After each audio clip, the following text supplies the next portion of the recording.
ప్రతిఘటన టీవీకి స్వాగతం. క్షణక్షణం మీకోసం. రాజన్న క్షేత్రం భక్తజన సందోహంతో కిటకిటలాడుతోంది.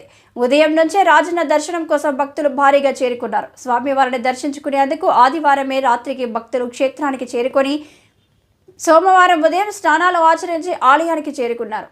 స్వామివారి దర్శనానికి 6 గంటల సమయం పడుతుంది. వేములవాడ రాజన్న భక్తుల రద్దీ దృష్ట్యా గర్భాలయంలో భక్తులచే నిర్వహించే ఆర్జిత సేవలు అధికారులు రద్దు చేశారు. భక్తులకు లఘు దర్శనానికి అనుమతి ఇచ్చారు.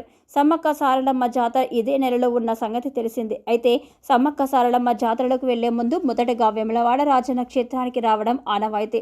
వేములవాడ రాజన్న క్షేత్రం వచ్చిన తర్వాతే సమ్మక్క సారలమ్మ జాతరకు వెళుతారు జనాలు.